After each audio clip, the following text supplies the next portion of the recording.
Is there anything off limits? I just won't answer you.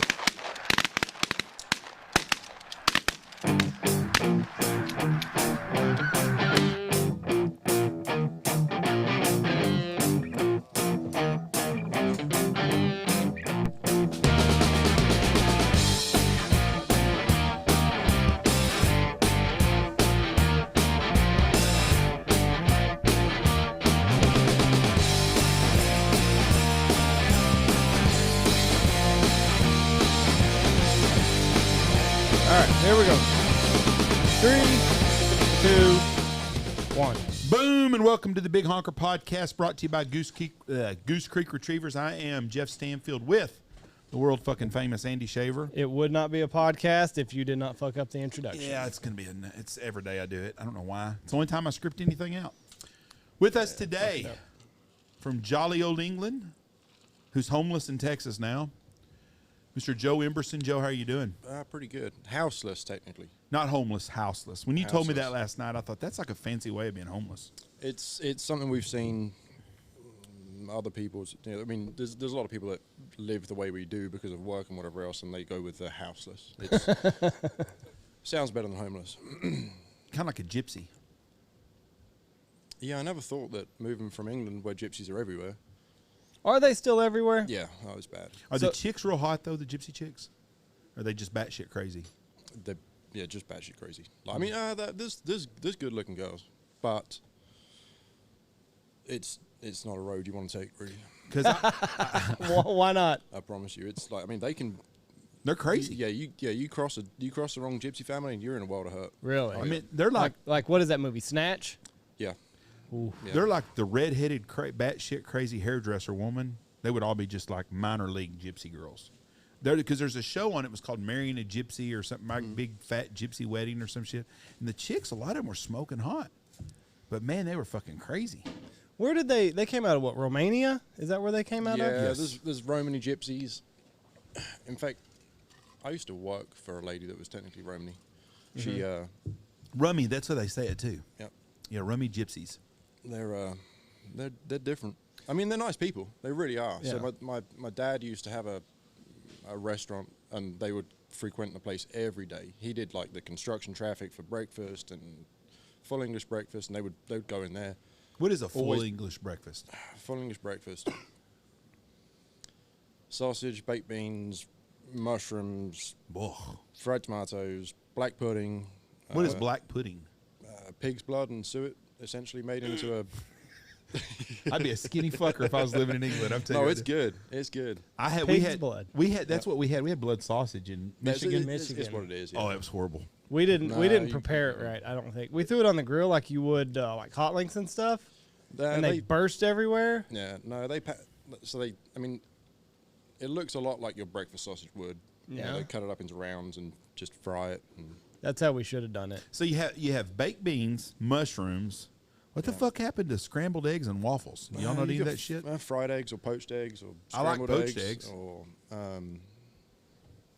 I mean, if you want to eat it for breakfast in England, then you can call it an English breakfast. Because like French fries are on there too. yeah, when you think of, I'm not a world traveler like Andy says all the time. I'm a United States traveler. So, but when I think of food from all over different places and different ethnicities, I never think of English food, other than an English muffin. Chips and fish and chips. Yeah. I like Long John Silver's. I get shit all the time from that for people because they tell me that Long John Silver's. I Shepherd's like their pie? fish. Shepherd's pie, yeah. I make a good shepherd's pie. Which one is that one? Is that the beef Wellington? No, that's beef Wellington I'm thinking about. It's like, well, here it's ground hamburger meat. Over there it's lamb. Yes, yeah. Shepherd's pie is lamb, cottage pie is beef. Oh, okay. And then mashed potatoes on top. It's got like carrots and other shit in it. Yeah. So Real fine. I could handle that. Oh, yeah.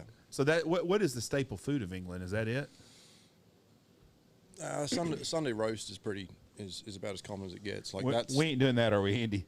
We have roast around the lodge enough. We're not roasting. We have yours. Monday, Wednesday, that's- Friday, and Saturday roast out here.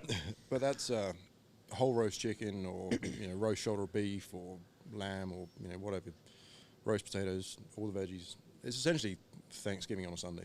What is spotted dick? Ooh, Spotted I've heard of dick that. is a sponge. I don't want to say pudding because English pudding is not American pudding. Yeah, it's like a pastry, isn't it? It's a sponge cake essentially. It's like a steamed sponge. Yeah. Like Victoria sponge cake. That's what spotted dick is? Yeah. I'm gonna type this in here. But it's got raisins and stuff. You're going to put spotted dick on, right? Dick with an E. Yes. Okay, yeah.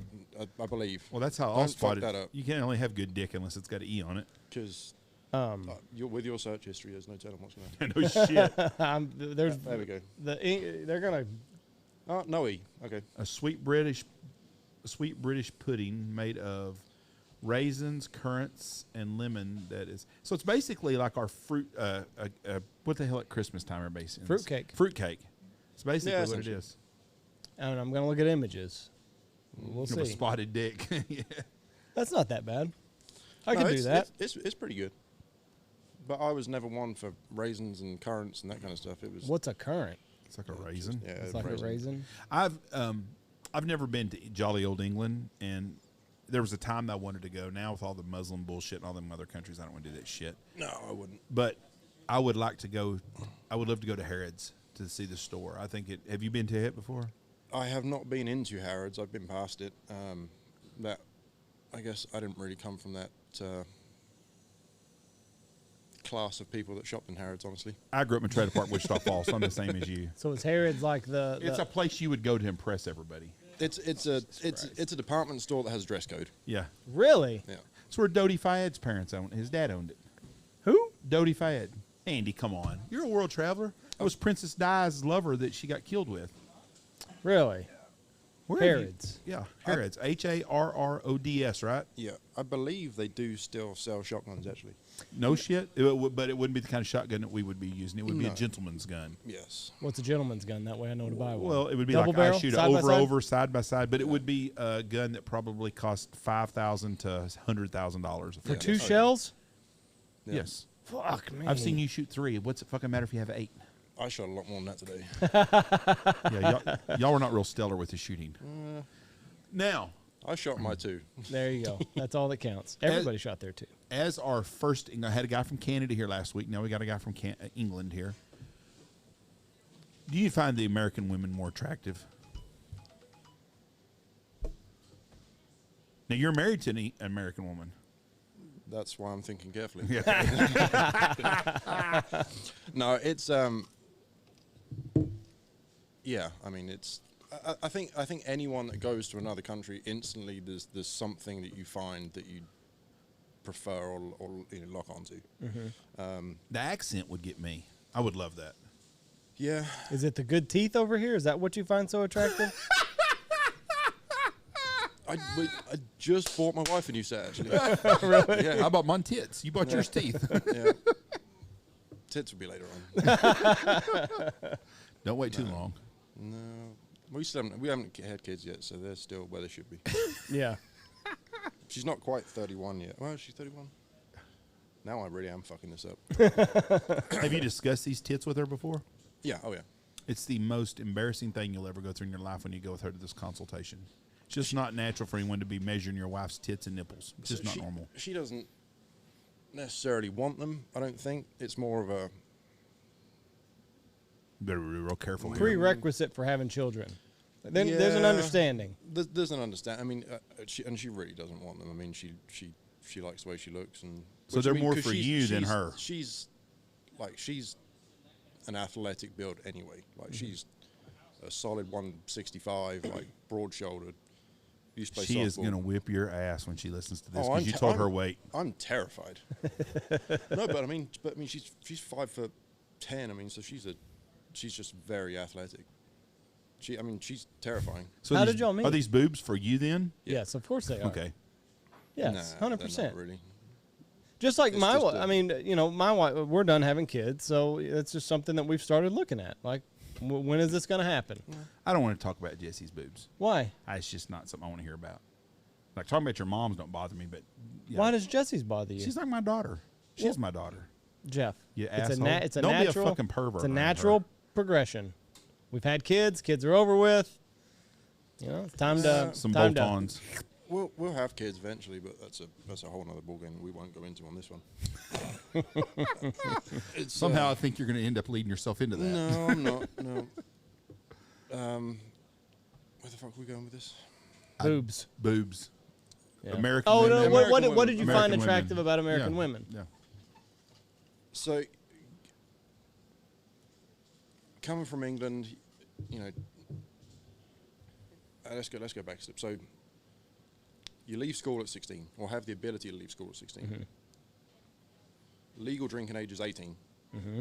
So you're very often in bars and doing whatever you're doing at 16, 17, you know. And I grew up near a university town, so it was just full of, you know, every time the girls went out, they were just dressed to nines the whole time. Like, everyone had to be in a dress and heels and this and that. It was very inner city kind of. Mm-hmm. Well, then when you fly over here, you fly into Dallas on a Thursday.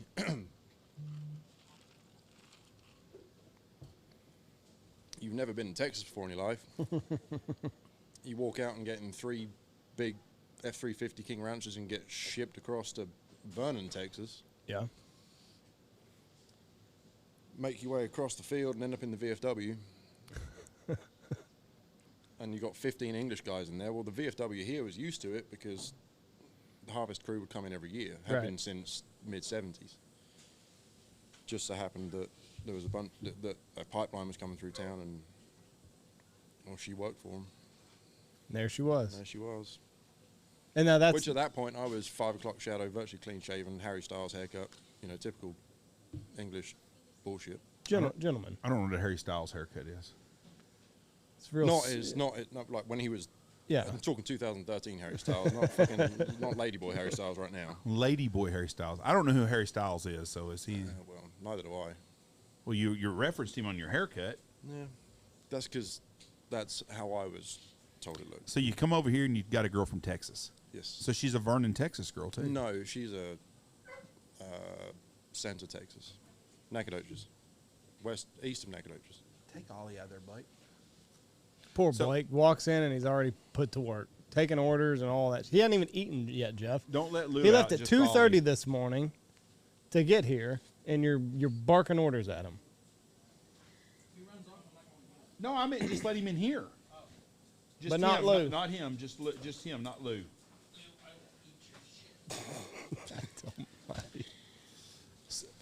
Okay, so So yeah, that's how we met. I think I've been here about 24 hours, and and you met your wife. Yeah. It's pretty interesting. What now? Did you ask her on a date that night? no. We were just hanging out at the bar for weeks, and then one thing led to another. Were you interested that first night in her? Yeah. Oh yeah. Yeah. So There's that's what there's kept you going there's- back to that bar. It was from here to the rooms away, Yeah. and you're 22 years old in a foreign country, you got nothing else to do but drink. Going right over At a there. VFW in Vernon, Texas. Yeah. I didn't even know Vernon had a VFW.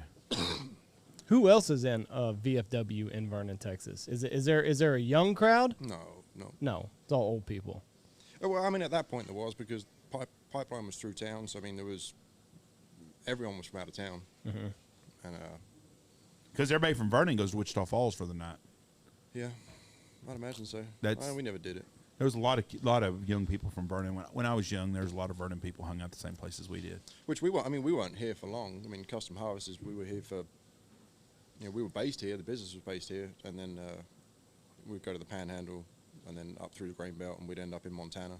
So you would cut corn or wheat Yep. from Vernon, Texas. Was that where y'all start at in Vernon? Yeah, And well, y'all- Buck Burnett. in Burke Burnett, and then you would go from Burke Burnett all the way to Montana, Cutbank, Montana, yeah. to Cutbank, Montana. Blake cuts corn and wheat. Yeah. I got many thousands of hours, which, I mean, that's what I did at home, was farm. It was farm. And Blake met his wife or future wife at a bar too, didn't you? House party. Oh, yeah, that's right. Oh, I remember that story. That's a good one. So what brought you over here? I mean, had you had this experience back at home, and then you wanted to? So I worked for a farm at home. Well, I left school at 16. Mm-hmm. Decided, so you leave school at 16, and that's your GCSEs, your General Certificate of Secondary Education. you take 13, so I took double science, math, English, religious ed, physical ed, history, German, art. I mean, just, general. So whatever. in England, you take German in school, and we're here, everybody takes Spanish now. Yes, and you can elect to take Spanish. Now I wish I had, honestly. Not a lot of German being spoken out on the plains of Texas. No, not a lot of German being spoken anywhere, really. No. Now I think that language is pretty close to. We use a lot of the same words in English, don't we? That they use in German. Just Nazi. No, I don't think so. I think German is pretty similar. I think. I don't have a clue. Yeah. So, left school. Went and carried on my sciences. The intent was to be a vet. Mm-hmm. That was my intent. Then I got to 17 years old, found the right people and parties and alcohol and whatever else, and, well, college wasn't for me, so I left. Then tried again, did first-year engineering degree, and then actually went on and did 2 years of game and ranch management, essentially. Anything from the business side, the deer ecology side, habitat management, breeding and rearing birds from incubating eggs to final shoot day for commercial pheasant shoots and whatever else. Now, when does college start in England? Is it 18? 16. So you go to college at 16. You're away from your parents at 16. So there's a difference. College would be 16 to 18, Uh-huh. and university would be 18, which is what you guys call college. Oh, okay. So y'all have a 2-year gap thing, which we call high school, probably. Yes, yeah, pretty much. So Okay. so when you can officially leave school at 16, that's essentially 10th grade. Right. Okay. Is when you can be done with compulsory education. Like, the government no longer requires you to be in school. That is. So through 10th grade, our sophomore year in high school here. So then your junior and senior year is what you call College. College, yeah. And then University. is what you call. So if you go to Cambridge, that is university. That's university, yes. Okay. Yeah. So do they have boarding schools and stuff for colleges? Yeah.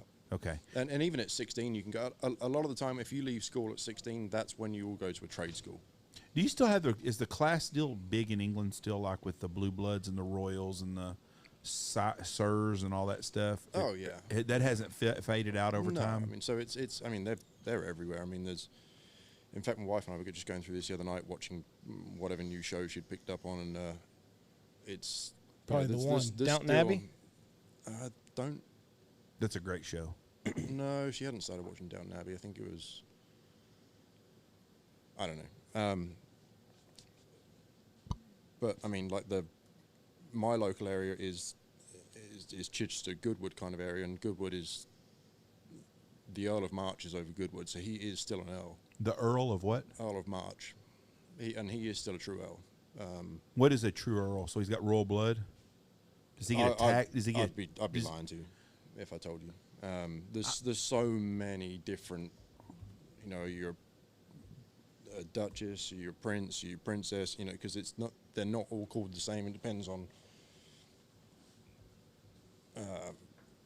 obviously who your parents were, but what their direct connection to the Queen is and what have you. If the Queen came, would you want to stop and bend over and show the respect that they still do in England, or are you more of a younger part? The newer generations were not as caught up in that anymore. No, I mean I think the respect for the royal family is still very much there, very much there. See, we don't understand that as Americans because we've got our own royal family. We got the fucking Kennedys, the Obamas, the Clintons, and the Bushes, and I think they're all a bunch of cocksuckers. And I think most of Americans do, but it's a different thing for y'all. But so we don't, as an American, I don't understand. I've never understood that for years, why the people go batshit crazy over the royal wedding and stuff. I'm like, fuck, some rich assholes getting married. Who cares? There's still a lot of respect there for them, and actually they still continue on with so many true English traditions. I mean, the Queen's Windsor Castle still has its own pheasant shoot, which is.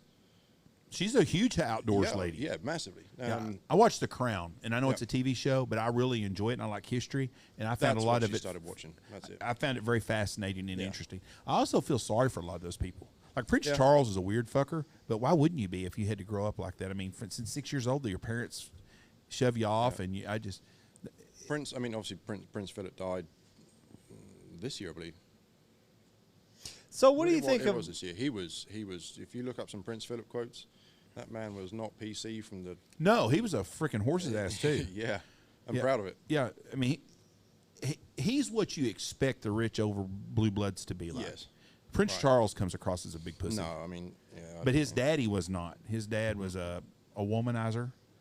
He fished. He said he spoke what was on his mind. Yeah. Regardless whether you agreed with him or not. Today they would kill him in the tabloids.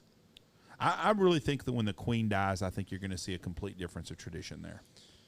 Yeah, so I think it will be Prince Charles. Yes. And then it will go to He William. can't be hanging on too much longer. Prince Charles? Fuck, he's got to be 70 years old. Yeah, he's getting up there now. And then it will go to William, and then it will go to William's kids. And I think that's where this Harry and Meghan Markle, whatever her name is, I think that's where it is. I mean, like they're not going to be anything. That bitch fucked up the whole family. That pussy must be good. I don't know. Princess Di called the pheasant hunt repugnant. Yeah, she wasn't a fan. She was not a fan of the pheasant hunt. She was not a fan. So how does that? What do they do? Where is this place? Do they have like a strips cut in a field, or they have farms everywhere that they own? Yeah. So I mean, Windsor Castle is technically where the Queen lives. She doesn't live in Buckingham Palace. I mean, when she does, it's her, it's her residence. But Windsor Castle is where the royal family reside. Mm-hmm. And that's in the country, right? Yes. And that, all of these big estates in England, if they've all got commercial pheasant shoots. I mean, that's, back in the day, that was what kept things running. I mean, you had a gamekeeper, and he tended to everything. Downton Abbey, if people would watch that, they will learn about a lot of how that worked. Yes. I mean, it was a class system, but the big house was responsible for the whole village. Mm-hmm. They lived off of the village. Everything worked around that big house right there, and all the money and everything they did for it. And even today, it still does. I mean, some of these big estates, I mean, so on a typical commercial pheasant shoot like that, you have... Drag this a little bit closer to you. You have...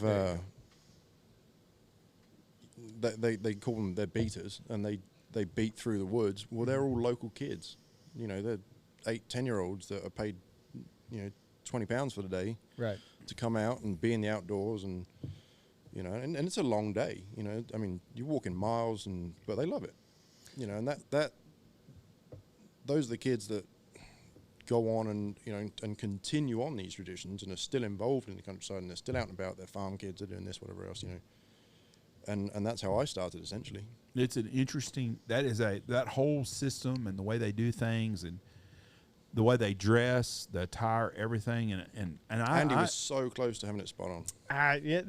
There were a lot. So here's the deal. That's actually a tougher ensemble to put together than I thought it would be, and then I didn't want to look like just like a total dickhead like these guys do. Like I don't ever wear rubber boots, so. Hey, but so you look like half a dickhead, huh? I want to look like half a dickhead, not a full dickhead. But those boots aren't just rubber boots. What are they? The ones on the right are about as high class of a rubber boot as you get. Really? What does something like that run? The leather lined ones are probably $450, $500. Oh fuck yeah! I'm not that. You know what though? I have respect for that. Now here I am. I don't dress up and shit nothing like that at all. But I think it's interesting to see the people that continue the old traditions from back in the day. Yeah. And we are becoming. Let's face it, hunting is becoming that right there. It's only going to be the rich people's sport. Yeah. I mean, the poor people can't afford it. Back when poor people hunted, they were doing it to feed their family. Mm-hmm. Now it is a hobby for gentlemen to do. Now, and I'm not saying someone's going to say, well, go doing weed, everything. I'm sure you do, and a lot of people do. But hunting is becoming a rich man's sport again, is what it's becoming. The one thing that, so everyone's fascinated with hunting somewhere else. Right, there's always something that's different. There's always something that was better. I was picking up Jeff Ford's DVDs 10 years before I came over here. Mm-hmm. And so when you come over, you expect to be on these days of just rainouts the whole time. Right. And it was exciting, but now that I'm here and I hunt, I don't hunt as much as I would like to. I miss the way I used to hunt. Really. The it's a very it's hard to explain because it's I don't want to call I don't want to call outfitters just a commercial business, but that's what it is. What it is. Yeah. We're an entertainment business. Yeah, and even for the gamekeepers in England that are running 300-400 pheasant days, 3 days a week for the entirety of this season, they're in the same position that you are. Right. But they're being paid by the landowner to do it, and they're in the same position. But the fun of duck hunting has gone for me, essentially. Like, it is great to get out on a daylight to daylight. I mean, specs have eluded me my entire life until this morning. Mm-hmm. That was... once I shot those two, you could have said... Pack her up. Yeah. Pack her up and go to the house and you're done, So you but you had a goal and you achieved your goal. Now... it's... But, and we'll get onto it in a bit, but that... There was such an excitement of, oh, hey, we know the weather's going to be right, and we know we're going to go here, and if it's a southwest wind and it's going to be this temperature and the tide's going to be pushing like this, we know exactly where the birds are going to be. Mm-hmm. And it was just you and the dog and the elements, and what you got was what you got. Well, what are you shooting over there? I mean, virtually the quarry list is the same. I mean, mallard, Eurasian widgeon. If I never saw another Eurasian widgeon, I'd be happy. Everybody listening to this is like, fuck, that's what we all want to kill. What a dick. I want a full plumed one to get mounted in here. I don't care if I kill it. I want someone to get me a full plumed Eurasian widgeon to get mounted. Oh, yeah. I mean, at certain points in the season, that's your staple duck on the south coast of England. They're just everywhere. Are they dumb just like the ones here are? No, not really. Now, do y'all shoot the swans where you're at? No. That's a big faux pas then. They're owned by the Queen. She The owns swans the are? swans. They are the Queen's bird. Whether they're legally owned by the Queen, but they're the Queen's bird. When I watched the show on that about her, and I find her to be a fascinating lady because she went through some really tough times. To think about that, she was queen during World War II. That's crazy to think of. From World War II to now, and she's been the How queen. much did she lean on Churchill, though? A lot. Because, I mean, She wasn't but 19, 20 years older in that time. So did she say, Churchill, just get us through this? So I'm going to look like a really shitty Englishman, but she's really not had any. I mean, she doesn't have anything to do with the running of the country, and hasn't done for however long. I'm sure she probably could disband Parliament and say, look, hey, you need to figure it out. Take a step back. They report to her though, because Neville Chamberlain was the prime minister before her, before Churchill, right? Yes. And then Churchill took over, and Churchill got him through the war, and done a lot of really, really good things. And he had a set of balls on him, and the whole country's changed since then because they decolonized all of the, when she took over as queen, about 2/3 of the globe she controlled. Yeah. Oh yeah, there was. I mean, and the Union Jack still flies in a lot of places that people don't expect it to. Yes. Yeah, St. Lucia being one of them. Yeah. That was crazy. So I guess St. Lucia had gone French, English, and now it's under English control. Yeah. So the pirate ship days, they fought back and forth for it? I guess so. Listen, I was quite drunk on the fucking St. Lucia tour, so I mean, all I know is there's like a what was it? It was like a chapel, and it was an English chapel that the English put up whenever they were in control. I got some tea over there. We can make hot tea because I had hot tea for breakfast this morning here. Does it have milk in it? We can get you some milk. We have that comes in a gallon. I don't drink it. You don't drink that's not tea? something that you do? No, I'd never got the taste for it. I went straight to coffee. Did you? Once I went straight to coffee, it was. Did y'all stop for tea over there growing up, like at school? Did y'all have a tea time? No, we didn't. I mean, no different than you take a morning recess and then lunch and then, No. Do people have it? They have, but tea is the staple there instead of coffee, right? Yeah, pretty much, yeah. See, I like hot tea, and my mom did, but my grandmother was English, and so I don't know why we'd have I mean, she was born in America, so I don't know why, but some of them traditions continue. If anyone is a true tea drinker, it's a science to them. Yes. It is a science. Like, Mum could tell me, hey, go, put the kettle on, make me a cup of tea. Why she continued to ask me, I don't know, because she would complain and I could fuck it up every single time. She's a woman. That's part You of know, it. she wanted her bone china cup, and it had to be heated, and then The cup was heated? well, yeah, she'd warm, you know, hot water in the cup first. I didn't well, know that way that. it doesn't. Makes sense. I just never. That way you're not adding hot liquid to the cold cup, and it cools it off instantly. And if you didn't steep the tea bag for long enough, and then if you didn't shake it twice, or however she wanted to do it, and set it on the right hand side of the saucer, and then add the milk, and yeah. Does she have sugar and milk in it, or just tea and milk? No, just tea. And But milk. part of me appreciates that because it's paying attention to details, and that's what I like about it. Like that. You know, even when you look at the guys, the way they dress up for pheasant hunting, there's an attention to the small details. Like hunting finds itself in a weird position because everybody looks the same. Everybody's wearing the Sitka shit, and it's all this, and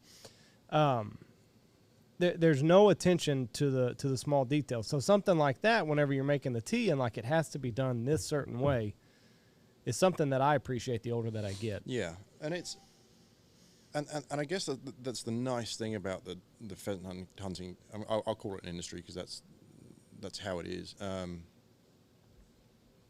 The finer details are still there. Yeah. Very much so still there. Right. And you know, like you pull out a 3-shot semi-auto on a pheasant hunt, and that's as far as it goes. Like you're getting laughed at or walked off, and a lot of places just will not allow it.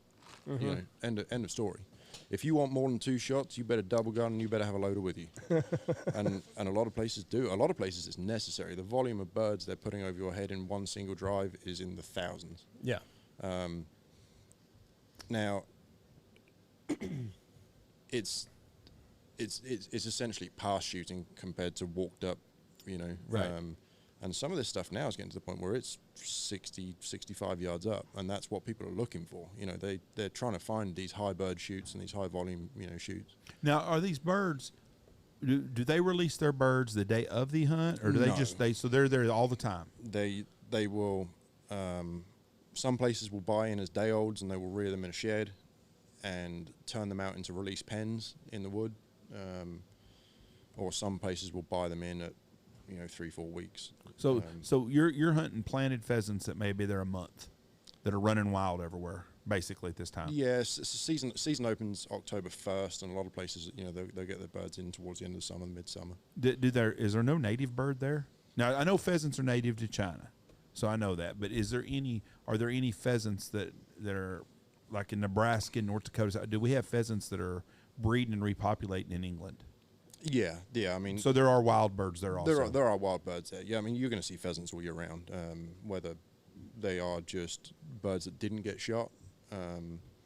But those birds are starting to nest and do things on their own. Yes. Yeah. So you're getting a wild population also. Yeah, they're everywhere. Now y'all don't have white-tailed deer. Y'all shoot stag there, right?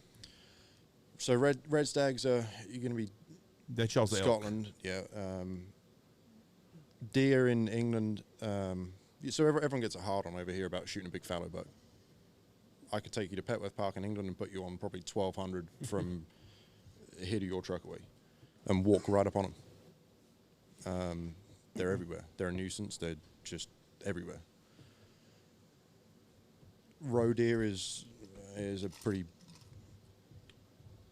very common deer in England. They grow a short spiked horn. So is the red stag the trophy then? Yeah, the deer hunting is nowhere near like it is over here. It really isn't. There's a lot of people, and there are full-time deer stalkers that's all they do year round, is they are there to control population because it's that out of hand. Right. They don't have a predator. But not everybody can have a rifle over there either, right? No, not everyone can have a rifle. And that's one of the things we're here. Anybody can own a rifle, Yeah. unless you're a felon, and then you can go to the hardware store or online and buy a license. Yeah. It's harder to get a license up there to hunt, isn't it? So there is no license to hunt. You have your 2 different classes of firearms license, and one is essentially all of your smoothbore stuff, and everything else is right, and then it's your rifle bore stuff. Handguns have been banned since the Dunblane shooting, so I guess they've been banned since 1994. Okay, go ahead. Who's Don Blaine?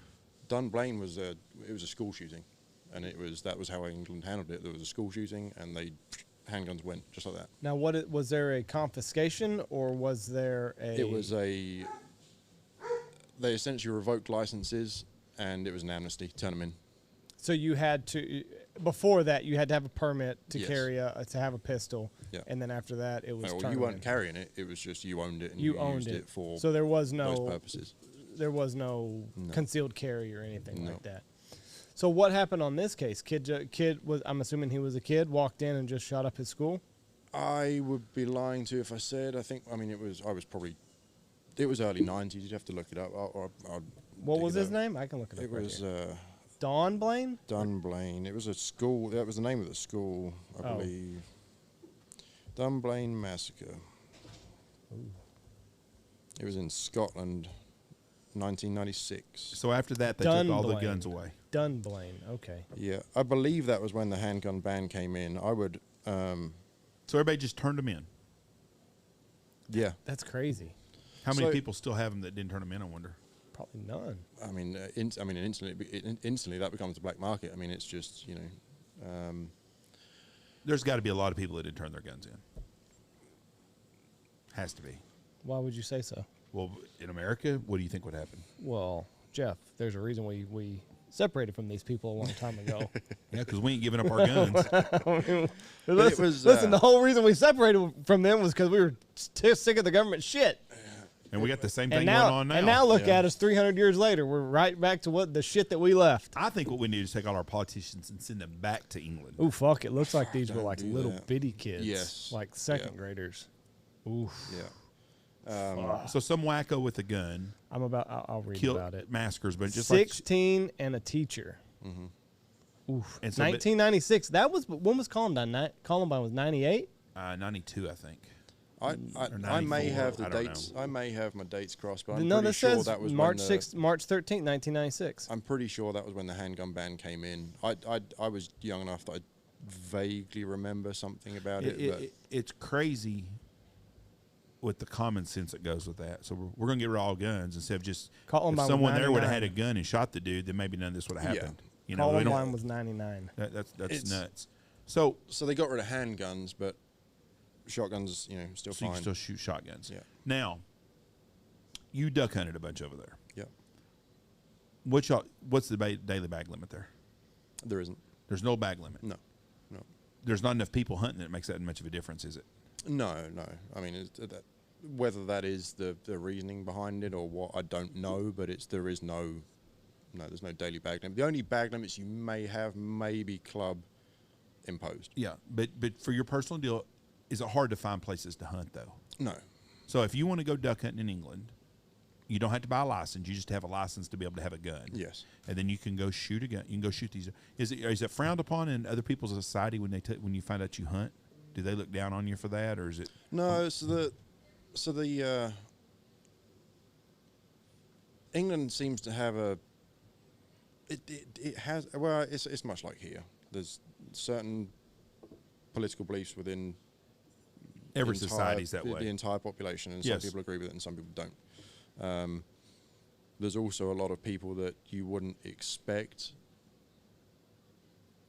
of an Englishman to hunt, but they do, and I think it's still that, oh, look at me, I hunt, I can afford a pheasant day. Mm-hmm.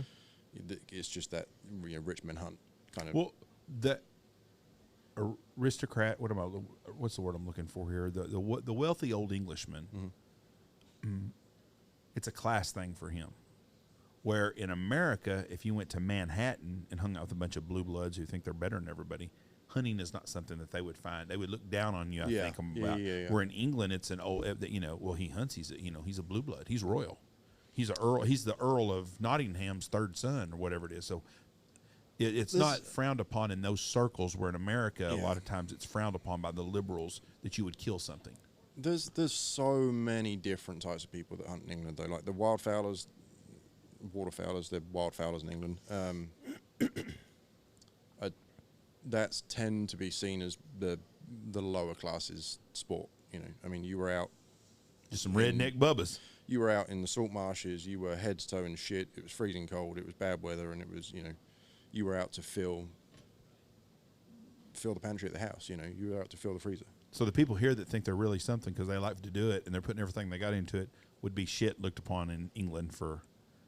Look at that poor bastard over there. Yeah, and then there's you know, then there's the guys that they just love the tradition. You know, I mean, there's guys that still hunt with punt guns in England. Punt guns are still perfectly legal. I think it would be so cool to go to an old pub somewhere in a little town along the coast and to talk to these people. There's plenty of them. I got a guy that I could.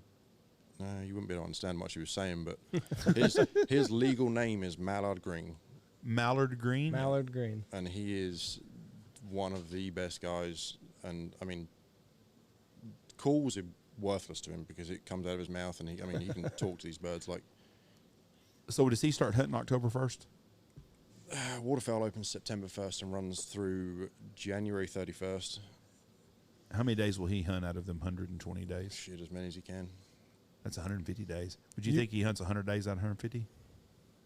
No, probably not quite 100, quite that much. He's getting to the age where he probably can't be doing a lot of it now. How many days does he harvest birds, you think? Or how many birds do you think he harvests in a year? He's going to be in the hundreds.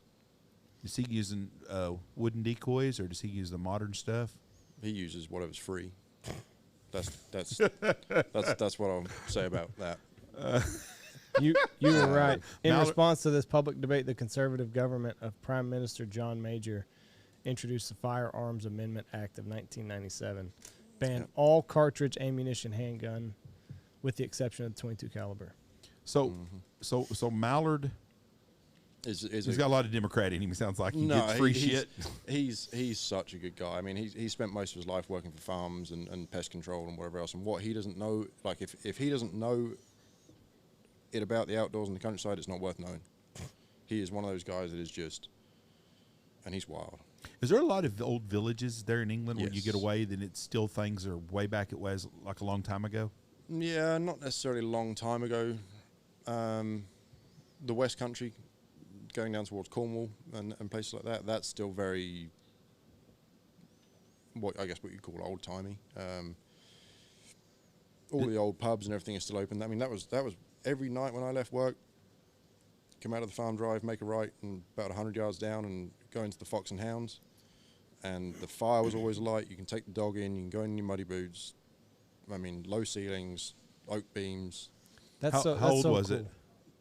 How old's the pub? Yeah. Oh, I mean, it's got to be 150, 160 years That old. would be so Wow. cool. And I wonder, my mum's house was built 1897. Oh. And I wonder why we moved away from that, because nobody here goes. Well, number one, there is not a bar in town, but even if there was, I don't see myself going. Oh, they've to opened one up in town. Huh? They have opened one up in town across from the Mexican restaurant. Seriously. But anyways, go to what you're saying. Even if there was, that the pub life is part of the culture over there. It's not part of it over here. No. Like, people don't just get off of work. Most people anymore don't just get off of work and go to the bar and belly up to the bar. Because how much would you drink a normal night at the pub? Like, are you getting hammered there, or is that like your social hour and you go there for a cocktail or two? 4 pints. It was a social hour. Sometimes it'd be 4. Sometimes it would be pick me up at 4 a.m. the next morning, and we'll go from there. What was your drink?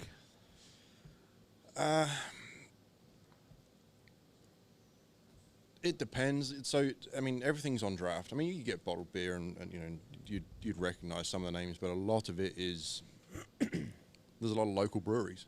So, I mean, you're going in, you're sitting down, you're drinking. I used to like Summer Lightning, so it was a pale ale at room temperature almost. Whoa. And on draft, I think their highest was like 9.5%. You know, it's. I mean, you get three. What do we have here? 3.2. You get 3 or 4 deep in that, and then think, shit, I got to take a piss and stand up. Well, So you're drinking alcohol. It's 3 times stronger than American beer, yeah. and it's warm room temperature. Blake says that ain't shit. Yeah, I mean, a real ale is kept at little. I mean, it's not what you would call room temperature. It's a little cooler, but it's not this. Hey, it's got to be like 30. frozen It's not- mug it's not- shit. Yeah, no, it's not. Who gonna were we be talking 44 to the other day that said they drink beer in England at room temperature? I think it was. What were we talking about? We were at the house the other night. Oh, So- was that it? Everyone's probably like, right. oh, the English drink their beer at room temperature, and everyone immediately goes to, fuck, it's not even cowboy cold. It's like virtually hot, you know. Right. But it's not. It's still chilled. It's just not this 34 degrees frozen mug. You know, So do you like your beer? Do you prefer your beer like that, or do you prefer the 34 frozen mug, ice on the top? I don't like it that cold. Really? What beer do you order in Abilene, Texas? I mean, I switch. I'll go between Coors Light to Miller Light to Yellow Thank you so Bellies. much. That surprises me because I'm not a beer drinker, but Coors Light or Michelob Ultra are my only two beers I'm going to play with. But now I'm on this Sire beer, and the guys from Wisconsin brought me something that's really good. Did they? Yeah, this shit's good. But Coors Light, that surprises me because that's about as far away as you can get from fucking English beer, isn't it? Yeah, pretty much. Pretty much. Yeah. Like, do you like Guinness? Nah, I don't, honestly. Dark beer, just.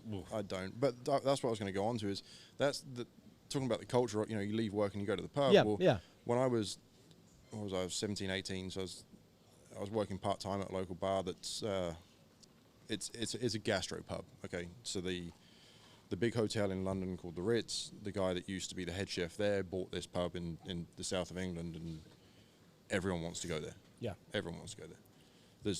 Big celebrities go there, and you know. And it's just a kind of a dive. No, I mean it's high end. I mean, Okay. you and the wife go in to eat for dinner. You're coming out $300 lighter. Oh, okay. It's 5 courses. That ain't shit for a high stepper like Andy. No. I got No, that. yeah. I freaking though. That's quite often. Yeah. But go ahead. We used to look forward to people like Andy coming in. Oh, he's a no tipping motherfucker though. 10%. Tight ass. I double the tax is what you're gonna get. So one half of the pub is everyone's dressed to nines and coming in. You take their jacket, and That would be me. That would be me. we were black shirt, black pants, polished shoes if you were working the restaurant side. But the other side of it, that was still the country pub. Dave's coming in from the mechanic shop down the road, and he's brought his dog, and the dog sat at the bar stool with him, and the mud's falling off his boots, and the fire's going, and someone's falling asleep, and you got 3 big leather couches, and you kick your boots off and sit and just stare at the fire for 4 hours if you want to. That'd be a cool place. That's great. And that's the way it was, and everyone's on this route. You knew full well that someone was coming in, so I knew that Dave's coming in at 6:15. So I would start pouring his pint of Guinness at 6:07. That way, when he got in, it was already sat. That was his stool. That's where he sits. Right. And it was the same way. So you'd piss somebody off, Andy, because you go sit in Dave's stool not knowing. I would. Like, excuse me, Dave's going to be here in 8 minutes. I would be the tourist that is just like walking in, like, ooh, here's a cool English pub. that's Let me the go trip. sit in. It's so cool though. That's the only part of the outside of the United States that I really want to go. I would like to road trip to the Bay of Fundy, but I'm not getting a vaccine. And I'd like to go to England and I'd like to go to Ireland and Scotland and drive through the Highlands and just stop and just. Scotland's beautiful. I would love to do that. That is a You'd bucket get you a list. Scottish ass whooping too. Why? Sitting in somebody's seat, Jeff. I might. You don't know the ways. They wouldn't be able to understand nothing I say though. I went to Scotland years ago as a kid. We would business trip. Dad's company took us up there. They took the whole family up there. And I ate haggis. I was probably 10 Is that years old. good? Yeah, it really was. It really was. As long as you don't look at the ingredients. I would try it. Which Andy's about to look at the ingredients. Yeah, you wouldn't. It's Haggis. blood sausage and rice inside of a kidney. A kidney, isn't it? Bored in the sheep's stomach, I believe. Yeah. It's a pudding that they say. Well, it's not like chocolate or nana pudding. No, it is not. It's. But so you had haggis then. Yeah, I've had haggis. What else? They eat another thing. They eat a fermented shark there too, and I can't remember what the hell it. And that might be Iceland. That's Iceland, I think. And they leave that shit fermenting for. Oh fuck, for a year forever. or something. Yeah. Yes. How does the visa system work? So you got Scott. It's all like the United Kingdom. Is that right? Yeah, I mean it's crossing state lines. That's all it is. Yeah. Okay. Yeah. Okay. So it's not you're not going in. So when you go to Scotland, you're basically going to Oklahoma or Yes. some shit like that. It's so. And I never considered it this way until I came over here. But I guess they are their own country in their own right. But they still have their own parliament and they still have their own prime minister. But some of the laws translate across. So essentially, the federal government, the state government kind of system that goes on. Does Ireland still fight with England a lot, like with the IRA and all that stuff? The IRA is still they are still a real thing. Yeah. That is still a real thing. I watched a show about the IRA and the getting their freedom, and I wish I could remember the name. It was a very good show. It was a 2-season deal. Yeah, it was on Netflix. It was 2 seasons, and it was about the people getting their freedom from England and all the shit that went on and stuff. I mean, and I don't know enough to have a side on the thing. I don't know what it is, but it seemed like the Irish were poor people that was kind of looked and frowned upon by England, and when they really wasn't represented, kind of like they did the United States till we fucking took it into our own hands in 1700s. Yeah. 1776, there baby. was that. Did you, I got do they a funny- teach that in I got school I much? got a funny story about that. Well, tell us. What is it? So we used to do the Houston cook-off, right? We'd go down to the rodeo and the Houston barbecue cookout, and we went to the after party, which was in the Crown Plaza. So we go, had a good night, whatever. Going to leave, wife needs to use the restroom, and it's typical big party. I mean, there's 35 women backed up trying to get into this place. Right. Yeah. And nobody in the men's. No one in the men's. And so I go use the gents, come out, I'm stood waiting, and a lady walks in, and the door swings open, and there's a guy in there, like trying to look under the stools, full of women. Well, we probably started drinking at about 10 o'clock that day. And it's 2 o'clock that night. And it was right around the whole time of, hey, we're going to start introducing people to the wrong restroom. Oh, the Target bullshit. Oh yeah, that shit. And I just saw red. Yeah. I was like, nope, not happening. You know, like my wife's in one of these stalls and Right. someone's looking. Yeah. So I go in and asked him to leave. Yeah. Or I stood at the door and asked him to leave. And he kind of stumbled towards me. And I'm built like a racing snake, right? Racing snake. So You're wiry. I got no business Telling this guy to telling get out this of guy here. to, you know. Yeah, but he's nervous because he's thinking this little wiry fucker. He's got balls enough to say it. But he was drunk enough that I had this shit handled, so it's fine. But he came out. He was confrontational, but it wasn't a big deal. So I kind of walked him out, and a few things happened, and he broke his glasses on the door jamb coming out and split his head open. Then there's bottles being thrown at me and people screaming at me and whatever else, and so it all rolls outside. And here comes Crown Plaza security. Yeah. And then I turn around, and there's a head-to-toe black leather guy wearing black leather shirt, black leather pants, you know, felt Stetson on, just screaming 1776. Huh? Yeah.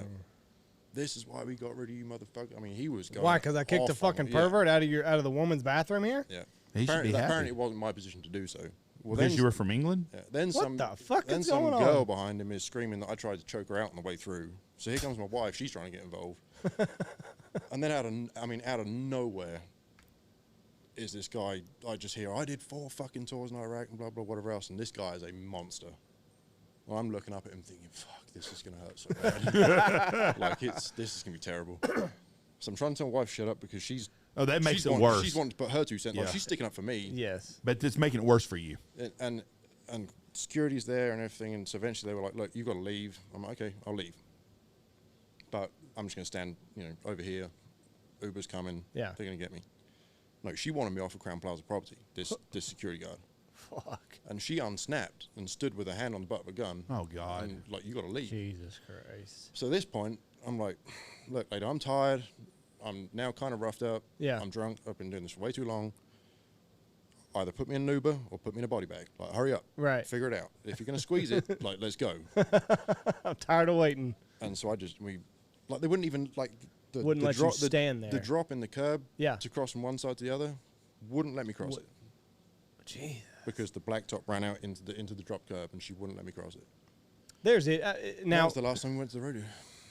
I mean, there's idiots everywhere. I mean, that 1776, 1776 motherfucker. That's why we kicked y'all's asses. Why? Because I so told many- somebody to fucking leave a woman's bathroom that's looking under the stalls. So many people bring it up. And actually, I mean, we ended up, it was resolved. The guy came up and he was like, man, I don't know what I was doing. I mean, he apologized for being in there. But how did you turn to be the villain I don't know. in all this? Because, goddamn, he's from England. like they heard Well, you. it's like all of a sudden, I mean, there's probably 1,000 people in the Crown Plaza party, right? Yeah. All of a sudden, everyone knew that there was one English motherfucker there. The whole fucking place knew. And I'm like, You know what's sad is if Haji was there with his robes and shit, they wouldn't stand up to a Muslim. They're the fucking threat. That mob mentality is so fucking dangerous, though, because like 3 people back, like you're probably the guy in the stall Yeah. with the women. It's like, it's this English motherfucker. He's in the woman's bathroom, just going crazy, screaming at right. people. You should have hollered at him, Bob's your fucking uncle, motherfucker. It was just, Why do people say that over there?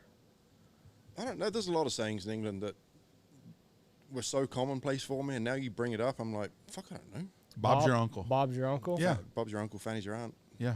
It's a normal saying over there, and That's I like can't ever get an insult.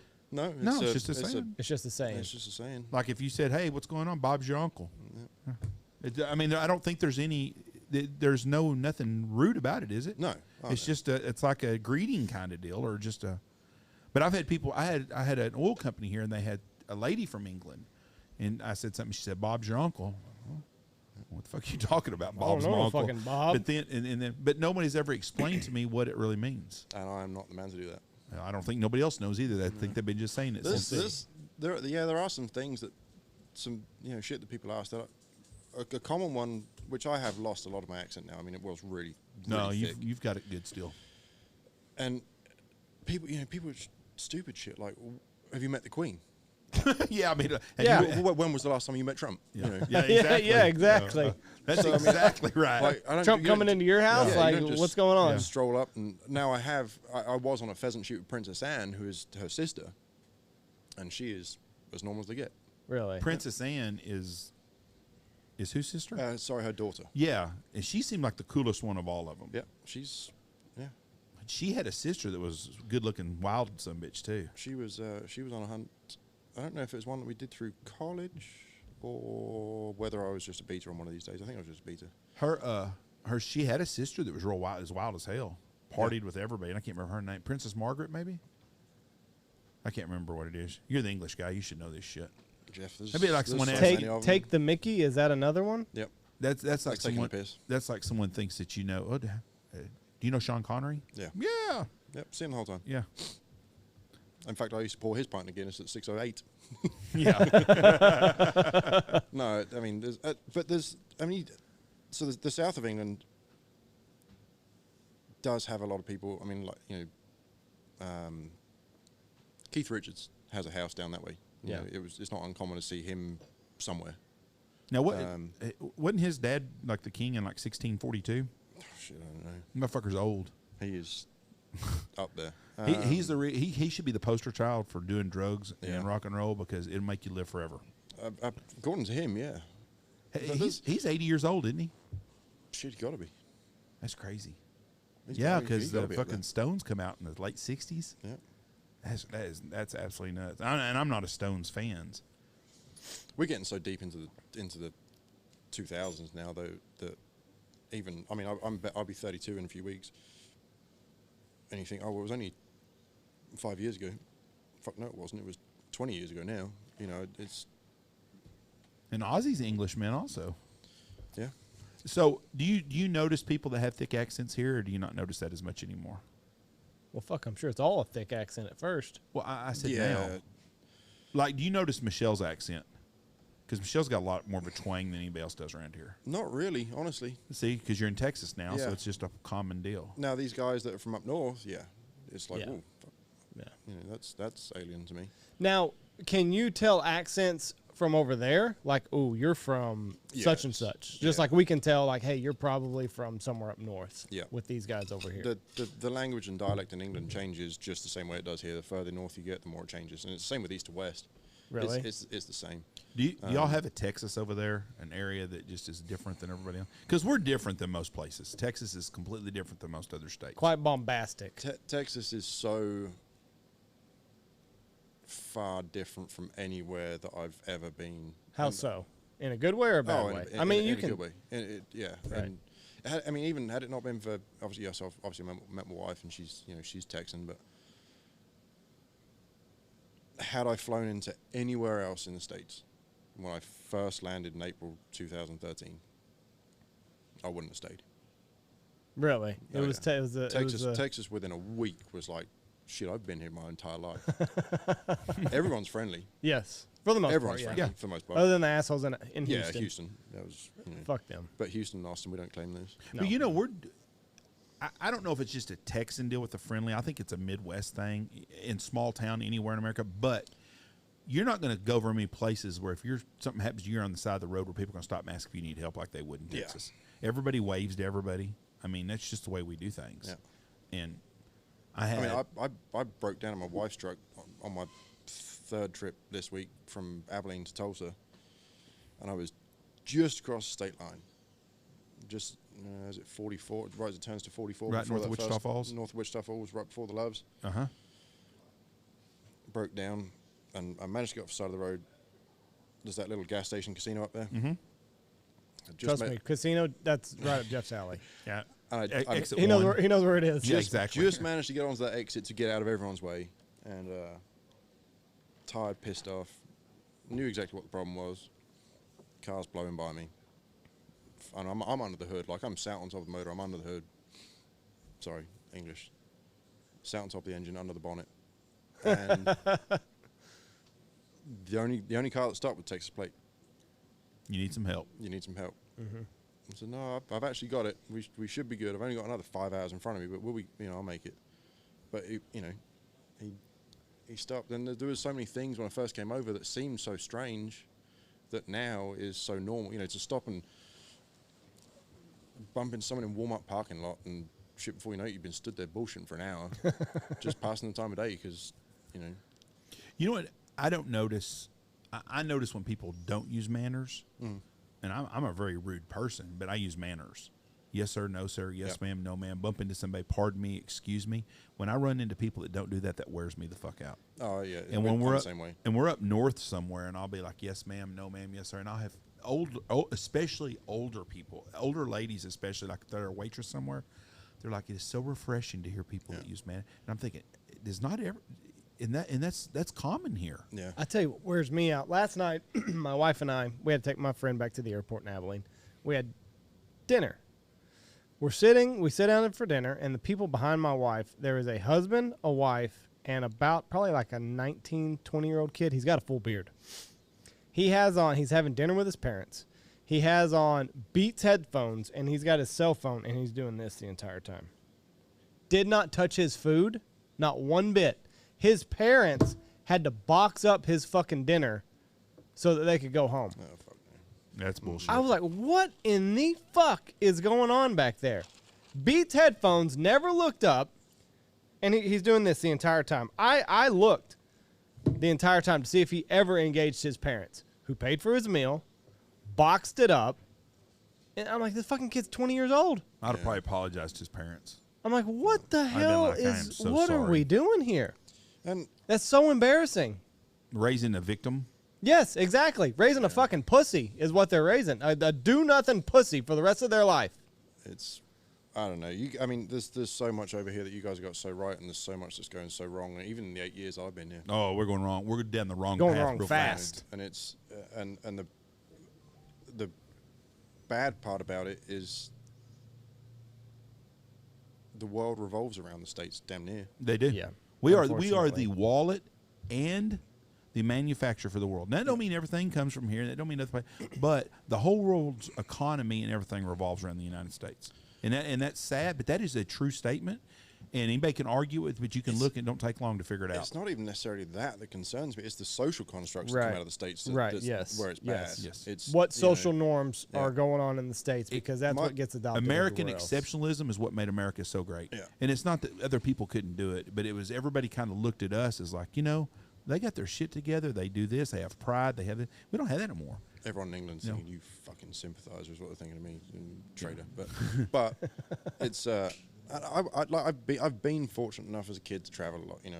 We've done the majority of Europe. We used to take vacations and here, there, and everywhere.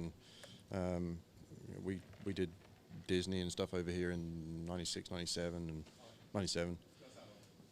So I've traveled. I've seen a lot of different stuff, and at that age, you never really appreciated it. No, I didn't. never. I didn't appreciate that. Hey, well, we've gone to Belgium, and we've done Holland, and we've done Portugal, and we've done Crete, and You've got to see a lot of really cool shit. Didn't appreciate it. Yeah. And now, fuck, there's some of those places that You can't go You back don't- to you- Belgium, you- can you? At this point? not at this point. Belgium's shut down, but Belgium's a great place. I thought was it the Muslims that have taken that over? There's bad places everywhere. Sure. I mean, Well, that's just that same Dearborn, over here. Michigan. England's Yeah. bad for it. I mean, England has just as many terrorist incidents, once a year as and we just handle it in English fashion. I mean, the last one that was that guy that ran across London Bridge, whatever else. The guy went into the Natural History Museum and came out with a tusk from a something and stopped him with a. I mean, can't carry a firearm, so even the police. Yeah. And he stopped him with a tusk. Tusk from the Natural History Museum or whatever it was. There are armed police in England, and but not every police officer carries a revolver or weapon. You know what you said about everybody kind of looks at America for social guidance or whatever it is. I think Texas is the new America when it comes to that, because I have a lot of friends of mine from other countries. I think Texas is what they hope. Wish they could do. That's what I'm saying. I don't think they enact Texas policies. No. But they look to Texas as a right. They do things different down there. Because I had so many people. Y'all really aren't going to vote blue, are you? They're not going to take. I don't think we will yet, but eventually it's going to come because of the liberal media and all the fucking liberal fuckers that move here all the time. But people, the other states look at Texas as a place that them fuckers. They don't put up with a lot of shit. They're not going to put up with all that down there. Yeah. And I don't think it's really a Texas thing. I think it's just a rural, anywhere rural. In all 50 states, you get outside the big cities, I think people are pretty much like-minded. But Texas is one of the places that we are kind of what the whole U.S. used to be like 50 years ago. And this is one of the last places that it's still, it's not thought of. If you're proud to be a Texan and American and stand up and you pray and you believe in God and put your hand over your heart, you're in Texas. That's the normal thing, which used to be normal everywhere now. Yeah, and you're right. I mean, it's the small town mentality is what it is. You go to small town Montana, it's the same as here. I mean, we ran through all the grain belt and whatever else, and it's same people, different place. Right. And it's I don't know what causes it. I mean, why do these places go so blue? I mean, I think it's my brother. He's and my brother would love to be over here, just love to be over here. Because England's economy sucks right now. I mean, fuel prices are up. Can't get it, can you? Like it's not there. Didn't they have a shortage? They had a shortage, not too long ago. But I mean, I bet it's running $6, $7, $8 a gallon for diesel probably. That's what I heard. Do y'all that's pretty normal. Do y'all have big John Deere combines and shit in England? Mm-hmm. That just shocks me. I never think of England as a farming place. I mean, you don't think anywhere in Europe, they do. I mean, hell, fucking people were eating grain before they ever came over here. Yeah, I mean, and typically English yields. I mean, got good weather for it. Yeah, great weather for it. Y'all don't ever have a drought. Great. Fuck no. I mean, we have dry years, and there's times Mum will send me a picture of the thermometer on the patio or whatever, and I'm like, fuck, it's 100 degrees. I bet that is miserable because the humidity's still there. Yeah. But then a bad winter might be I don't know, 28 degrees. Oh yeah. But I mean, there's a lot of days you wake up and there's a good hard frost. You're definitely going to get winter in the south of England. You're not going to get the snow, but drizzly. London used to have a winter festival. Yeah. It's the Thames River, right? In London. Thames. The Thames. Yes, not Thames. The Thames. The Thames would freeze over, and they would have this festival there, and they had it like from the 1850s to the 1900s. Mm-hmm. Well, in 1830s they didn't have it because it didn't freeze. So it's the weather's a cycle, but it gets cold over there. Yeah, and we do. We have some, and I really can't. I guess it's going back to the point where I can't really remember what the winter's like. I knew it was cold, but then my first winter over here, it was like, I was used to everything being in Celsius, right? Yep. So 32 degrees is zero degrees Celsius. That's freezing point. Well, we were in South Dakota in 2013, and that was when that real big early winter storm came through and killed all those cattle. And went to step outside, and someone was like, "You better put a jacket on. It's like fucking 5 degrees outside." And I'm like, "That's not that bad. Ain't that bad." Step outside, and shit, I can't breathe. Like, what the fuck is this? And it's just October. Yeah, and it was rough. And then, I mean, we spent the fall in Montana that year, and I mean that was. If I could move somewhere, Montana's it. I mean, it's a beautiful place. It's a beautiful place. You don't have grizzly bears in England either. No grizzly bears. No. Are there what's a predator over there? Do you have any like big predators, cougars Red or fox, nothing? no. Bill red- Clinton goes over there every once in a while. Yeah, red fox. Red fox is about it. That's some Hey, good fun. I'm glad you brought that up. Fox hunting. Do them fuckers ever kill a fox on the horses, or they just ride around for show? Anymore they don't, because it's hunting with dogs is banned. So what do they do since with these dogs then? 2004, they drag hunt. So that's what people didn't realize. When they pushed for the ban to come in. Well, these were commercial kennels. Look at that regal guy right Yeah. there. Woo! So these were commercial kennels. Just regal as shit. I guess it's gonna be blurry the whole time. So the Chidding and Leckenfold hunt is the one that is local to my sister. That's the town that they're based out of, and my niece will probably ride with them. So it was. You see the width of that road there? Yes. That's 70 miles an hour in England. 70 miles an hour? Yeah, it's probably 60 without a doubt. Oh shit! I could live in England. You can barely fit 2 horses down it. Yep. Well, their fucking cars they drive are half sizes. They're not Yeah. like regular. So what? So if you meet somebody, you just both take some grass. Yeah, I mean, you just those are typical English country roads, and I mean everyone that's running them knows who's coming. Knows postman. Mailman comes. Well, he's a postman in England. My Comes wife red would van. be so sick over Dude, there. I'm telling you right now, me and your Oh, mom, mine was the same way. we're So going there and doing that. We flew in. So my wife's first ever plane flight was to England. How long is that? 6 hours? 7 hours? 10 and a half. 10 and a half. Yeah. Oof. So her How very many first. fucking movies do you go through on that one? I sleep. I just I can't do it. get we fly economy. It's cheap. Sure. It's not cheap actually. No. By the time you've done, I think you do round trip for maybe $1,600, give Yeah. or take. Always get the 2 seats at the very back of the plane because the restroom's right behind you, and it kicks Yeah. out that third row's gone next to you, so I can stretch out. So her first flight was San Antonio to Dallas, and then we changed and Dallas on. She's terrified, bless her. Never been on a plane before. You've got 10 and a half hours in front of you, you'll be fine. Just Take 3 Ambien and Yeah. 2 shots of tequila. just knock yourself out and you'll be fine. The flight over wasn't too bad. We then did 14 days at home. It rained for 12. But we've been traveling for so long, and then with the time difference, we landed in the morning, picked up the rental car. I'm thinking, shit, I've been on the wrong side of the truck and the wrong side of the road for the last 8 years or 6 years or whatever it was at that point. Now I'm trying to figure it out. Yeah. And then you're like, when you come out of, we flew into London Gatwick, and you come out and you're right in the middle of London. There is people everywhere. There is traffic everywhere. I'm trying to remember what the fuck roundabouts do. Roundabouts with 4 lanes and 6 exits, and trying to get home. And then we get on the back roads that I know that are like this, and she's terrified because you'll be running down a road like that, and where the edge of the grass meets the road, there are some roads, and that'll be a brick wall. Oh wow. Or it'll be trees and root balls, and it's just she was just terrified. I can imagine. So my wife gets car sick going 15 miles down the road. Yeah. So like that, and I'm sure it's not a straight shot either on those no, roads. there's nothing straight about those roads. That would be cool. What a beautiful picture there. though. What are those beagles? What dogs are those? They are foxhounds, English foxhounds. English foxhounds? Who So there's no foxes though no more. They're hunting. They're not allowed to anymore. So that's what these people didn't realize when they banned them. Is these dogs are kennelled together the whole time. Yeah. They have a kennel master. They have a whipper in, so there'll be a guy wearing a different colored jacket, and his job is essentially just to keep these dogs in check. So they unemployed a bunch of people.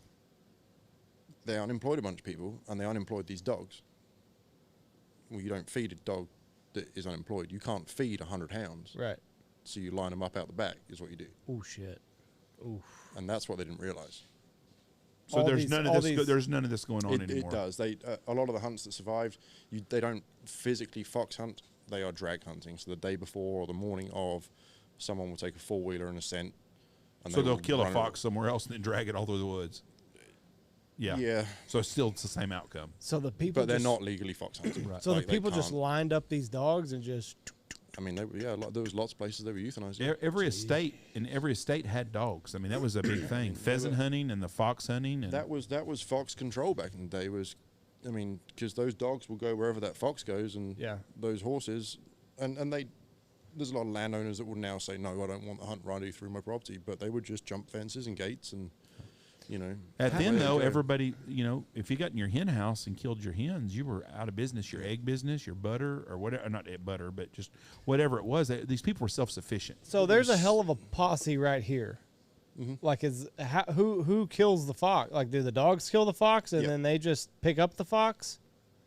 I mean, Like, what would a posse of fucking 20 do with two foxes? If you could go back to when it was legal, Right?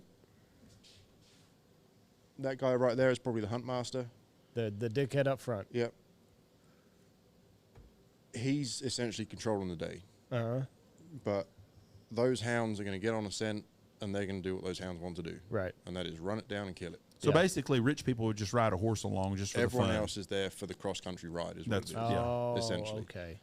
There That are makes a sense. lot of people employed by the hunts because, I mean, these dogs need looking after, and there's horses and whatever else. But a lot of people, just your average folk, they can sign up to the hunt. A lot of young girls will come up through the Hunt Pony Club, That'd be nice. and they'll go and ride, and that's where they'll learn to ride and do whatever else, and then they'll go out and ride on days with the hunt. The royal family still is doing this, but nobody knows about it. I don't know that the Royals are necessarily hunting like this anymore. I don't think they have done for a while.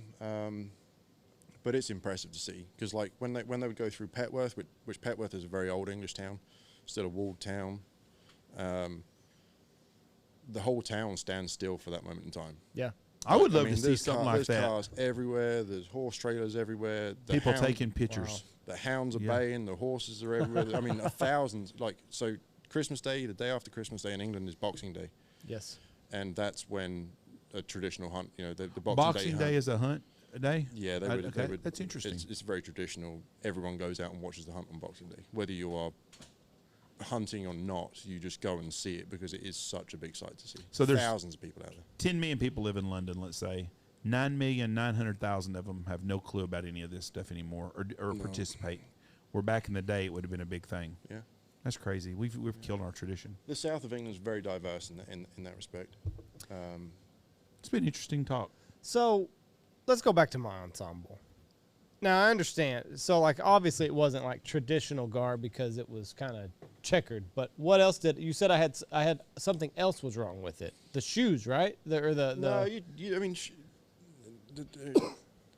there's also different get up for different styles of hunting. Yeah. And different seasons and weather and whatever else. But traditionally, the trousers they're breeks or +2s or +3s, and they end at the knee. What is +2 +3 and all that mean? It was the length. Yeah, length of okay. them. But so they would typically end at just the below knees, the knee, and then you would have knickers. and then you'd have your socks and garters. yeah, I'm not doing that. I'd look like a total asshole with that. And that's where you wear your boots. I mean, you could probably find a picture, and he's got his different coloured tassels on his garters hanging over the side of his boots. What do the different colors represent? Do they represent anything? I don't think they necessarily represent anything. I think it's just whatever you dug out of the sock drawer that day. Oh fuck! Wrong knickers. Look at that. Yeah. Whoops. What is it? Knickerbockers? What did I get wrong here? What kind of knickers am I looking for? Let's try those. Knickerbockers? Yes. Oh, okay. Yeah, there we go. So something like that. Yeah. Look like a baseball player. Yeah. That was back in the day. And I love that. I mean, I really do. The tradition. It's And I remember, something to be I remember- admired. I remember Dad going out and and being dressed like that, and really. yeah, I mean, and at the point that Dad really started keeping dogs, and we had our first black lab. I mean, the point that she knew, and at the point that jacket came out of the closet, It's go time. it was go time. That dog was wired. Yeah. And she was just a straight. I mean, she was a peg dog.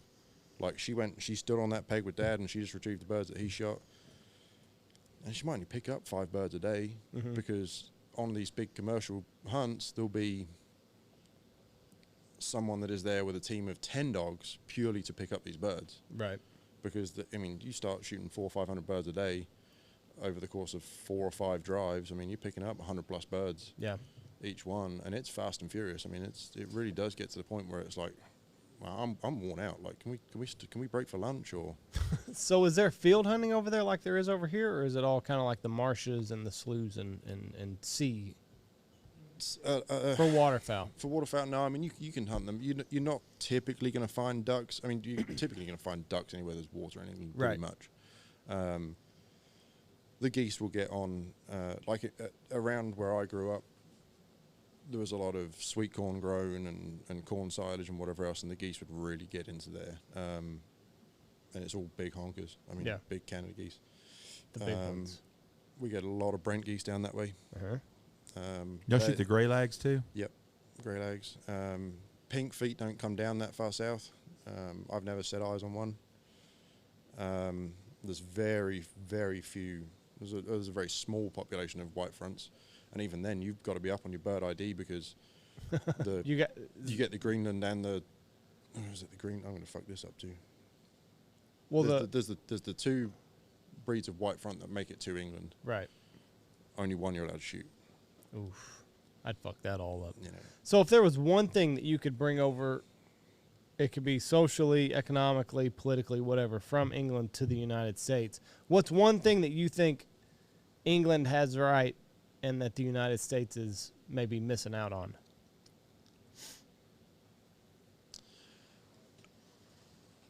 I think it's the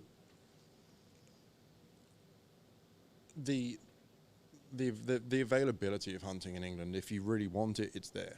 Right. Like it's so easy. Well, I used to be a member of a club, and it cost me. It was at that point. It was £190 a year, so about $215 for the year, and that entitled me to hunt on a club ground from the second season opened, which was September 1st, right the way through to January 31st, above the high water mark, and right the way through to February 20th, below the high water mark. We were never bothered by anyone. There was probably only 200 members in the club at that point. We had access to 20-something miles of coastline and marshes and whatever else. And club proceeds went, and they would buy wetlands and stuff inland, and they would manage habitat and they would maintain habitat, and it was done off the back of the club. There wasn't a big DU involved that had at points political agendas and whatever else. Right. Now, to be part of that club, at the point you joined, you were a probationary member. And that meant you had, for your first year, you had to go out with someone that was a full member to learn boundaries and etiquette and bird ID, and you had to put in work parties. You'd have to go out and you'd pick up trash. Yeah. And you would burn brush, and you would, even they'd make you do bird watching exercises and stuff like that. But you got to really understand the environment that you were in. You got to learn these birds, and then once you had to sit a test to become a full member. Right. And they would show you pictures of silhouettes of birds, and hey, what is it? What's the matter? Okay, well, is it a hen or is it a drake? What's it? Or they show you taxidermy wings, or they would show you a map and be like, where's the boundary at this point, and where's the boundary at this point? Where can you hunt and where can you not hunt? Because everything out there is tidal. Right. And there's spots out there, you step out in the wrong place in that mud and you're not coming back. Oof. Or there's places out there you can go and hunt it, so long as it's, it's a 5-foot tide and it's at such and such stage of the moon. Whereas, if you get a southern wind behind that, well, that 5 foot becomes a 7-foot tide. And if you're in this spot, you're not getting off until that tide turns in 12 hours. Right. And that's where you stayed. Yeah. If you manage to stay dry. And just the bird ID and that kind of stuff really helped, especially with the way you can hunt in England. Like some of my, fondest memories of hunting at home was walking out into the marsh with a couple of inches of snow on it at midnight, and you've got that perfect cloud cover and the moon above it, and it's just like it's like when you go to the theatre and they haven't played the movie yet, and it's just that black screen. Yeah. But you can just see silhouettes. Yeah. You can shoot in that light. Yeah, I've talked to someone in Scotland. They shoot. You can hunt all night long. Yeah, there's no legal shooting hours. And there's no game wardens or anything like that to check you. So it's just whatever you. So you're imposing your own limit. Yes. Yeah. Whenever you're tired of sitting out there. There's days where you could sit out there and just shoot and shoot and shoot if you wanted to, but you don't, because 9 times out of 10 you walk 2 miles in. Yeah. You're like, how much can I carry out? You've got your decoys. You've got everything else. You've got your lunch. You don't want to be dragging back. I've been out with days with a friend of mine, Charlie, and he'd shoot. You shoot 3 big honkers, and you're 2 miles from the truck. That's a long fucking way with three honkers. Then you got a dozen floaters with you and Yeah. whatever else. Fuck, you don't want to walk that back. No. Now, if there's no game wardens, are there we have wanton waste here, where if like you just ditched a bird, are there laws? Yeah, someone would pick prohibiting you that? up on it. I mean, there's a lot of acts that control the way things are done and the rules that you do have to abide by. The Wildlife and Countryside Act 1981 is one of them. They revised it in 1990. And that will tell you what species you can hunt, when you can hunt them. England shuts down if the weather gets too bad. Like if you get a prolonged freeze for like 7 days, whatever it is, below a certain temperature, and water bodies lock up and birds can't find food, they'll stop you from hunting them. As a way of preserving As a way the of natural resource. Yeah, But as a way of but y'all aren't over covered up with hunters either. No, we're not. I mean, there's more than you would think, more than people typically think of for England. But we're not. It's not like here where, you know, like here. I mean, you guys are booked up with people trying to come in from everywhere. Right. It's just it's not like that. But there's a lot of things that people don't realize. That's, you know, one thing that I don't necessarily mind that people always question is gun licensing. Why do you guys have to have a license to buy a gun? Well, the process that I go through it once for 5 years, is the same process you go through every time you go and buy a gun. They run your shit. Yep. Right.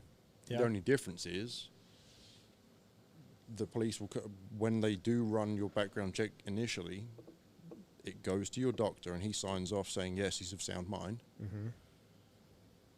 And they come and they check the locks on your house, and they make sure that you have, you know, that your house is secure enough to hold these firearms. Mm-hmm.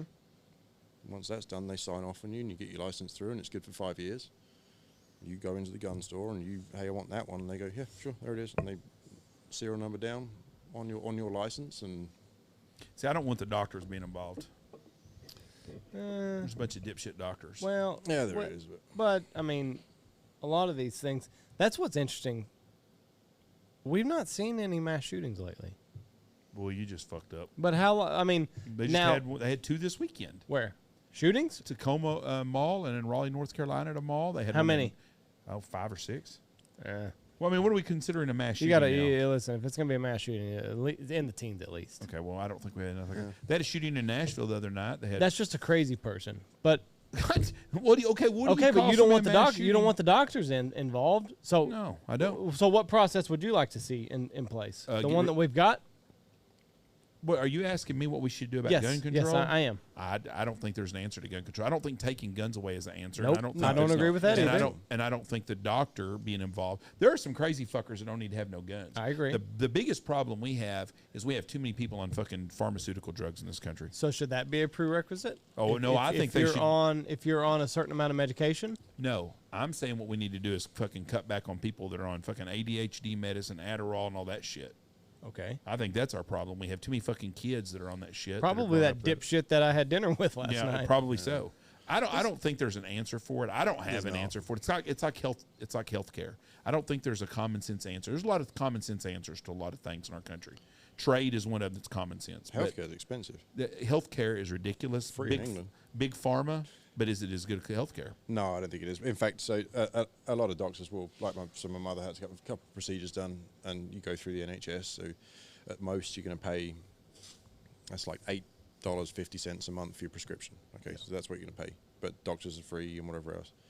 But the wait list was so long for the procedure that she wanted to have that her doctor said, I recommend you go private. But because he referred her to the private side of things, the NHS paid for it. But see, our healthcare is all fucked up, from medicine to everything else. How fair is it we give people free medicine to get off drugs? We give methadone to people to get off meth.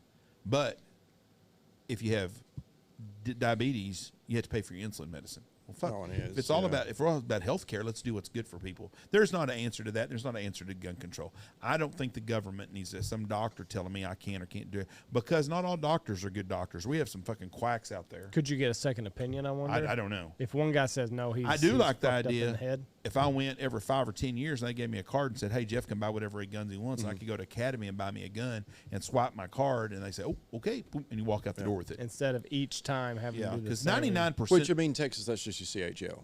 Yes. Right. Which is, I mean, is it now virtually null and void as of September Yeah, 1st? I Because think so. now you've got Anybody can carry. Now you've got anyone that can carry, constitutional carry. But if you are a CHL holder, you are still held to the same rules as you were as a CHL. You know what I mean? I'm not a threat to anyone. So you at say. all. So you say. But I get nervous a lot of times when I see people carrying guns open outside, because I'm thinking that dudes are not very rational. Now, not everyone that carries them outside it is, but if I've known a few people that carry guns. What do you mean outside? I'm carrying just on the side of their hip. Oh, outside carry. Outside carry, just okay. on open carry, whatever you call it, on their hip and shit. And them goofy fuckers have no business carrying a gun, most of them. Not all of them, but a lot of them do, and they're trying to prove something. I think that, that's what I was going to say. They're trying to prove something. There's something that they're trying to overcome. And it's not all of them that are, because I know a couple of them, but most people I know that open carry, that show it everywhere they go and stuff, it's just something, they're on the fringe of something. Plus, I had a cop tell me one time, we were talking about open carry, and it was when Texas first allowed open carry. We were talking about it, and he was like, now, honestly, if you're in the convenience store and somebody's coming in and they're going to shoot up the place, and they see you with a pistol on your hip, who do you think they're going after first? Yeah. Like, that makes a lot of sense. If they're intent on using their weapon, Right. You're first to go. Yeah. Because you're the threat here. But I know this guy's a threat. He's got a pistol on his hip. I know he's a threat. They're intent on using their weapon. You're in the store, mind your own business. You got no idea what's going on. They're Right. walking behind you. They see it. You're the first target. Yep. Correct. Now, but the guy that's got his gun, it's hidden under his jacket or whatever. Some guy walks in the deal and he's like, one of these guys might not have a gun, so I'm not going to do this. Or if someone does pull a gun and start some shit, I'm glad that guy's got a gun under his coat to protect me. I think guys that open carry want to be like the focal point. They want people to talk about, what do you got? They want people to come up to him like, oh, so what have you got? Oh, it's fucking Beretta 9mm or whatever the fuck. I don't know anything about handguns. But anyways, I saw a guy in Target. Me and Mom went to Target one day, and a guy had a gun on. I was like, you get nervous. I was like, what the fuck's this fucker going to do here? You know, I'm like, then you look around Target for some kind of a weapon in case you need to protect yourself from the goofy dude, and you're like, Yankee Candle or tampons, because that's about what the choices are right here. Yeah. Because there's not much else. Yeah, Yankee. Target's kind of store, if you don't have a tampon, they're going to give you one, man or female. I did go to Target yesterday. I saw a lot of homosexuals. It's during the holiday season. It's either eye candy or two guys together. I did see some eye candy. Yeah, there's a lot of eye candy. There were not two guys together, but one was talking to his lover in the razor section. And it was a conversation that I was like, I just need to keep. You should have keep going. Yeah, I don't want to shave anyway. So. But when it's flaccid, it just kind of pulls the hairs out. They were talking about hair removal of their genitals. So no. I was like, I just need to go to the allergy section because that's what I need. I tend to stay out. I'm not a very social person in the slightest. Like I just no. We've done really good on here. If I'm going to talk to you and we have a conversation for more than 5 minutes, that's because I think you're worth my time. Other than that, because we travel so much, we move around so much.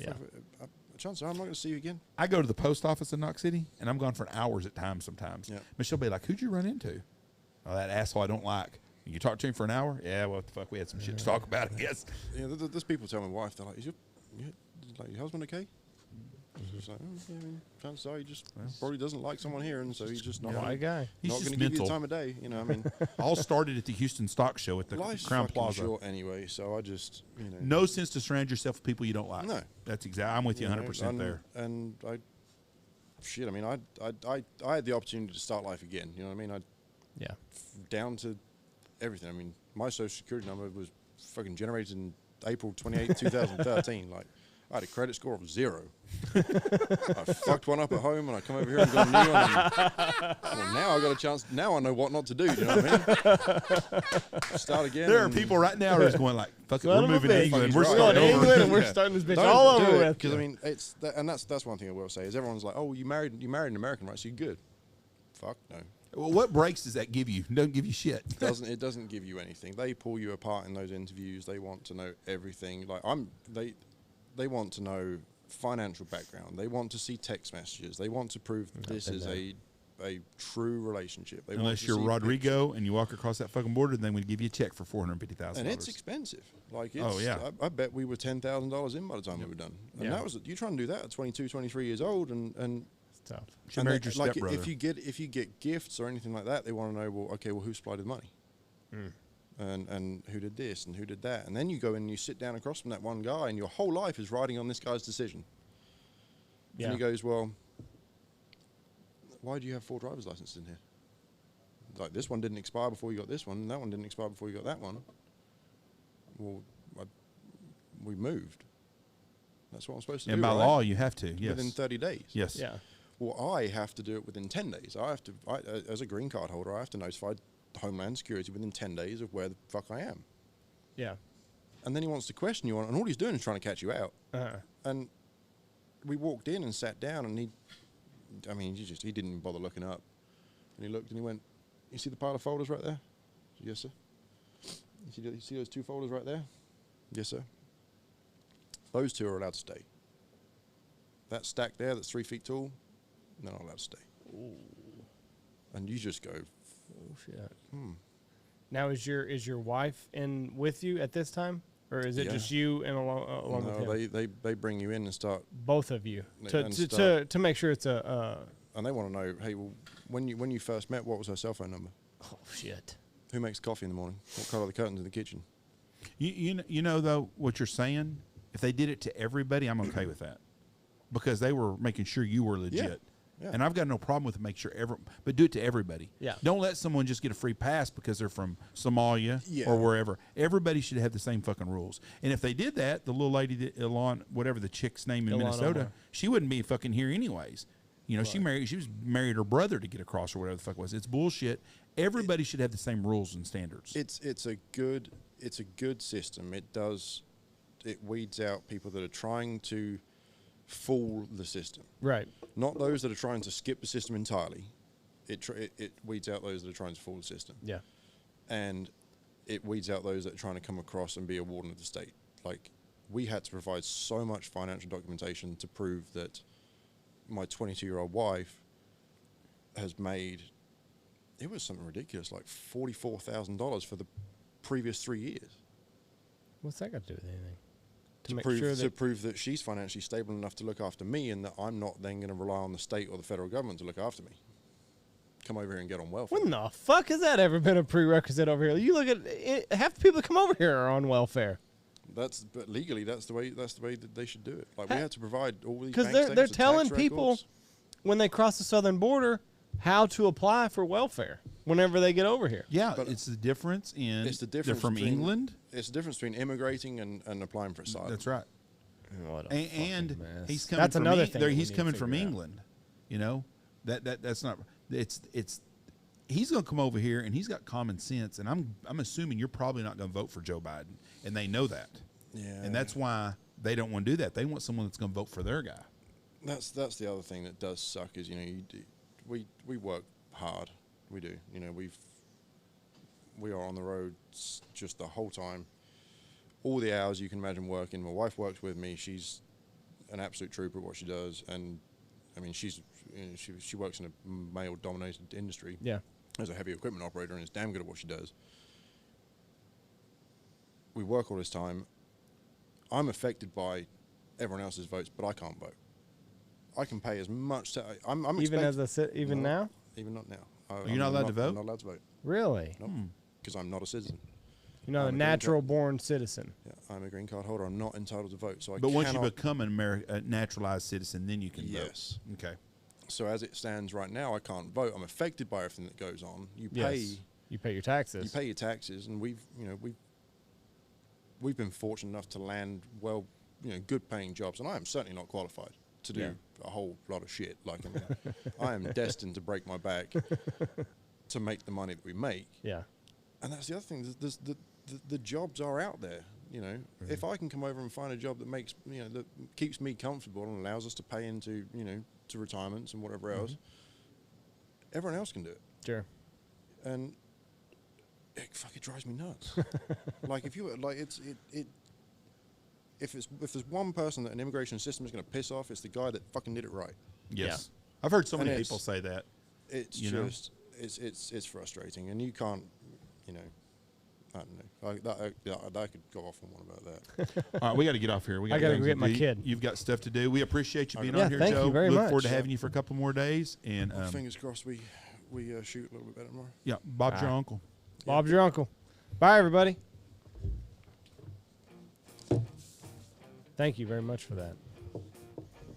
All right, ladies and gentlemen, go check out all of our great sponsors. Check out Shin Gear Waders, Steak Plains Meat, Pacific Calls, Dive Bomb Industries, Boss Shot Shells, Dirty Duck Coffee, Lucky Duck, Looking Glass Duck Club Podcast, Gun Dog Outdoors, Goose Creek Retrievers, Bangtail Whiskey, Eyesight Drones, Stanfield Andy Shaver.